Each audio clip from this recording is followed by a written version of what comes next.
Tu sais, commença Cyril, la voix teintée d'excitation.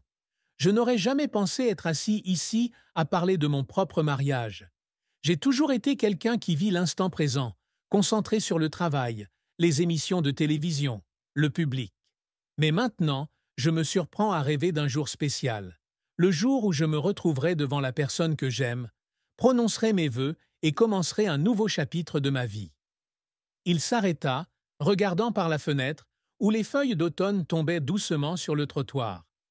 Le mariage, pour Cyril, n'est pas seulement un événement, mais un symbole d'engagement, d'amour et de foi en l'avenir. Il continua à raconter, comme s'il imaginait chaque détail de ce jour mémorable. Je veux que mon mariage ait lieu dans un endroit spécial, peut-être un petit village de Provence, entouré de champs de lavande à perte de vue, ou une plage tranquille de la Côte d'Azur où le bruit des vagues accompagnera nos vœux. Je n'ai pas besoin d'une grande cérémonie, vous savez, je ne suis pas quelqu'un de tape à l'œil. Mais je veux qu'elle soit intime et pleine de sens. Je m'imagine dans un costume simple mais élégant, peut-être bleu marine, car j'aime sa subtilité, et ma compagne, celle que j'aime, dans une douce robe blanche, comme un ange sorti de mes rêves. Cyril souriait en parlant des invités qu'il souhaitait avoir présents ce jour-là. Je veux que Laurent Luyat soit là. C'est non seulement un ami proche, mais aussi le parrain de Tim.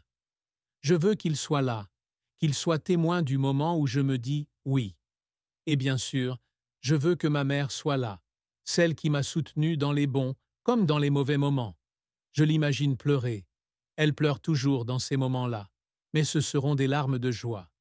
Il rit bruyamment, un rire clair qui résonna dans la pièce silencieuse, faisant légèrement bouger Tim dans son berceau. Il a également pensé à la musique, élément indispensable du jour de son mariage. Je voulais un groupe live, peut-être jouer du Charles Aznavour ou d'Édith Piaf, les classiques français que j'adorais enfant. Et pour notre première danse, je voulais que ce soit une chanson très romantique et profonde, pour pouvoir sentir chaque battement de son cœur pendant que nous nous embrassions. Cyril s'arrêta, les yeux rêveurs, comme s'il vivait ce moment précis. Mais ce sur quoi il insiste le plus lorsqu'il parle de mariage, ce n'est pas le cadre ou la musique, mais sa signification. Pour moi, le mariage n'est pas seulement une fête. C'est la promesse de passer ma vie à aimer, protéger et respecter cette personne. Après tant d'années de travail intense, j'ai compris que le vrai bonheur ne réside pas dans les audiences ou les récompenses télévisées, mais dans les moments que je passe avec l'être aimé à construire une famille ensemble. Il se pencha, caressa doucement les cheveux doux de Tim et murmura « Et toi aussi, Tim. Ce mariage est pour toi aussi, afin que tu puisses grandir dans une famille complète, où l'amour est toujours présent. » Cyril Ferraud n'était pas un homme qui exprimait facilement ses sentiments personnels en public. Tout au long de sa carrière, de l'animation de Slam sur France 3 au remplacement de Jarry dans Tout le monde veut prendre sa place sur France 2, il a toujours conservé une apparence joviale et professionnelle. Mais lorsqu'il parlait de son désir d'une vie heureuse, sa voix devenait plus sincère que jamais.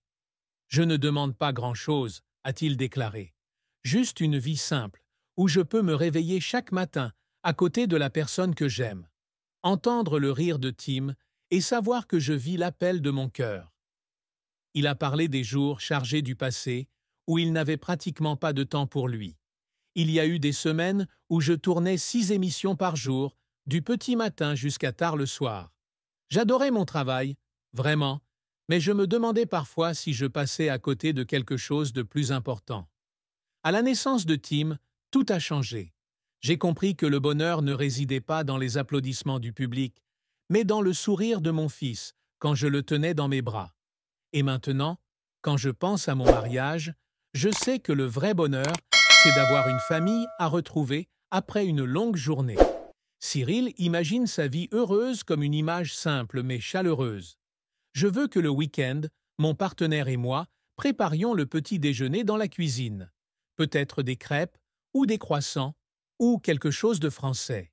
Tim s'installera dans sa chaise haute et jouera avec les fruits que nous lui aurons coupés.